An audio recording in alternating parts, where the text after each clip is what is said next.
Parfois cynique, parfois confiant, mais jamais complaisant. Francis Gosselin. Gabriel Giguère, analyste senior en politique publique à l'IEDM. On parlait justement à l'instant de la rénovation de la station Fabre, la station de métro à Montréal. C'est pas la seule affaire qu'il faut réparer au Québec. Le déficit de maintien d'actifs, comme on l'appelle, est même difficile à chiffrer tellement les choses sont cassées. J'ai entendu toutes sortes d'estimations, quelque part entre 20 et 100 milliards de dollars. C'est drôle, j'en parlais avec Alexandre Dubé ce matin pendant ma courte chronique économique. Je disais, tu fais venir un entrepreneur chez vous, il dit ouais, moi, te réparer ça ta maison, ça va coûter entre 20 et 100 000 piastres. Écoute, je te donne le contrat, mais c'est quand même fou. Grave déficit, donc, puis évidemment, vous êtes penché là-dessus à l'IEDM. Peux-tu nous faire déjà un état des lieux là, en commençant? Ben oui, Francis, je voulais t'en parler aujourd'hui parce que quand on parle du budget du Québec, on parle souvent du budget d'opération, déficit, revenus, dépenses, mais il y a tout un pan de dépenses en capital. Puis quand on regarde le portrait là, du Québec, ce qu'on constate, c'est que les infrastructures sous la gestion de l'État québécois sont en détérioration. On a eu un budget qui a été déposé en mars 2026 et ce qu'on constate, c'est qu'il y a plus de 40% de l'ensemble de nos infrastructures qui sont en mauvais ou en très mauvais état. Et quand on vient chiffrer ça, le DMA qu'on appelle le déficit de maintien d'actifs, qui concrètement, là, ce que ça veut dire, là, ce chiffre-là, c'est la quantité d'argent nécessaire pour l'État québécois d'injecter pour les remettre en état. On parle d'environ, en fait, plus de 45 milliards de dollars et la vérificatrice générale a dit que c'était largement sous-estimé. On a le ministre également. C'est pour ça que je donnais une amplitude quand même Absolument. très grande. Là. Évidemment, le gouvernement va toujours avoir tendance à dire que c'est moins, la vérificatrice à peu près le milieu, puis les experts souvent vont donner un chiffre qui est plus réaliste, mais qui est vraiment très élevé. On ne sait plus trop à quel sens se vouer. Donc, il y a ce déficit de maintien d'actifs, tu l'as dit. À chaque année, le gouvernement met, à travers le plan québécois des infrastructures, un peu d'argent, mais à la limite, le déficit se creuse. Là. C'est-à-dire que les milliards qu'on met ne suffisent même pas à maintenir nos actifs. Ils se détériorent plus vite qu'on les rénove. Je voulais t'entendre d'ailleurs, il y a un texte dans le journal Les Affaires là, de Denis Chalifour, je ne sais pas si tu as vu ça, mais M. Chalifour, qui est un CPA, qui dit l'État québécois devrait se doter d'un fonds de prévoyance, un peu comme une copropriété, c'est-à-dire carrément mettre de l'argent tous les ans dans un genre de fonds capitalisé qui servirait à rénover les infrastructures. Trouves-tu que c'est une bonne idée? Ben, je pense que là, l'État québécois, le gouvernement a compris là, dans les dernières années, on commence à prendre plus d'argent pour le maintien d'actifs et moins d'argent pour le développement, la construction de nouveaux actifs. Et il était temps, là, soyons clairs, parce qu'on était en bas de 60% vers le maintien d'actifs et tranquillement, là, dans le dernier plan, on était vers 65%, puis c'est une bonne chose. Parce que le problème avec les politiciens, c'est qu'ils sont élus aux 4 ans. C'est beaucoup plus sexy de dire qu'on va construire une autre route, un autre hôpital que d'entretenir ce qu'on a déjà.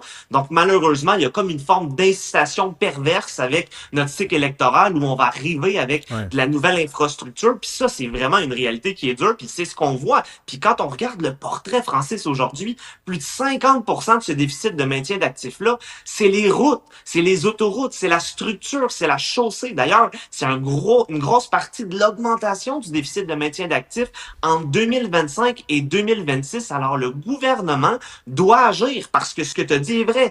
On a augmenté énormément nos dépenses en capital, plus de 90%, mais pendant ce temps-là, le déficit a beaucoup augmenté. Et dans la dernière année, il y a juste une augmentation de 200 millions dans les dépenses en capital, parce qu'on se rappellera qu'on a eu la décote du S&P en avril 2025, donc il y a quand même des contraintes budgétaires à cet égard. Ouais.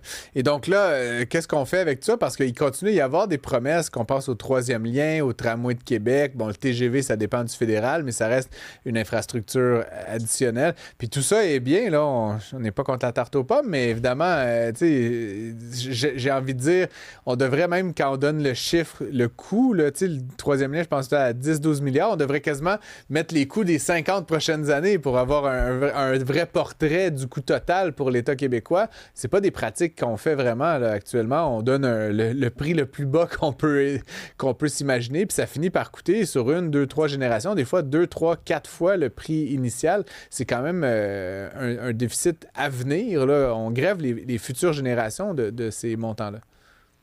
Francis, notre potentiel désaccord est ici. La solution, la fameuse solution, ce qu'on vient dire ici, c'est comme plus de 50% du déficit de maintien d'actifs est dans le réseau routier.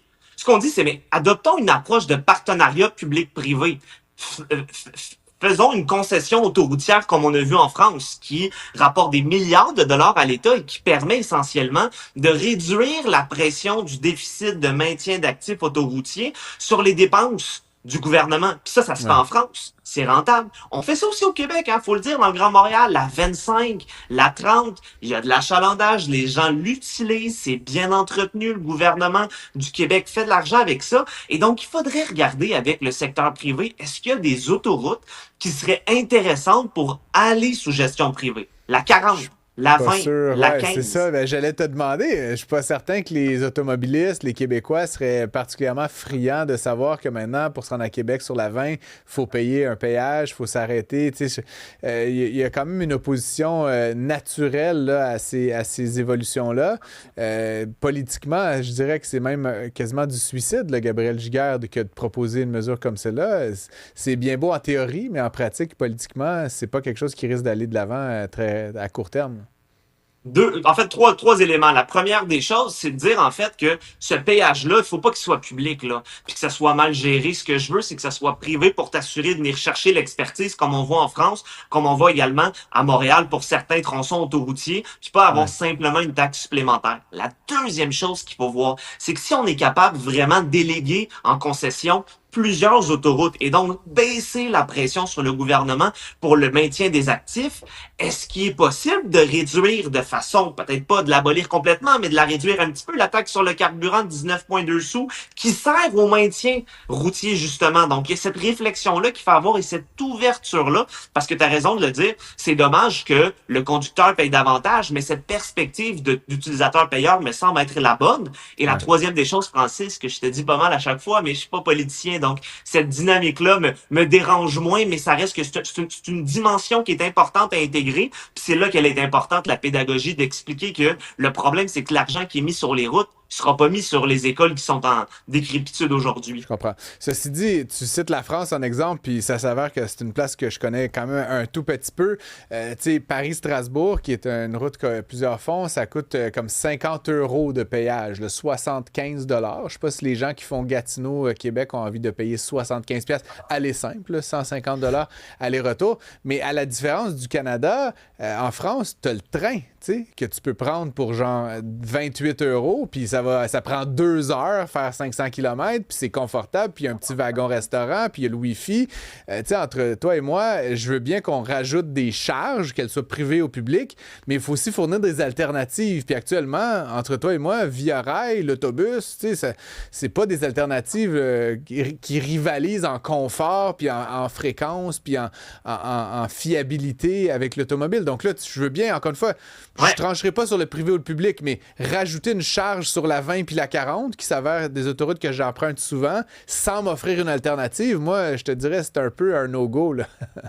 Mais toi, je pense que ça va être un petit peu plus cher le péage en plus, là. Non, mais plus sérieusement, le problème ici, c'est quand même de dire que il y a des vertus à la comparaison comme avec la France, puis je le fais, puis je pense que c'est important, mais la densité, tu le sais, Francis, si tu pars de la Tuque pour aller à Nicolet, t'auras pas de TGV, là, c'est évident, là, puis je le dis à la blague, mais c'est pour comprendre quand même qu'il y a des bons résultats. Il y a un rapport sénatorial qui a été fait en novembre 2024 qui démontre ces bons résultats-là. L'État français va capturer 10 à 12 milliards de dollars de revenus avec ça. Il faut réfléchir à ça ici aujourd'hui parce que la réalité, c'est que on met de plus en plus d'argent dans nos infrastructures, mais elles sont de plus en plus en décrépitude. J'ai l'impression que c'est un des très, très gros problèmes du budget, mais parfois il passe dans l'ombre, en fait, juste pour regarder le déficit. Il faut tout regarder et ça, faut s'y attaquer par des concessions autoroutières, je le pense sincèrement.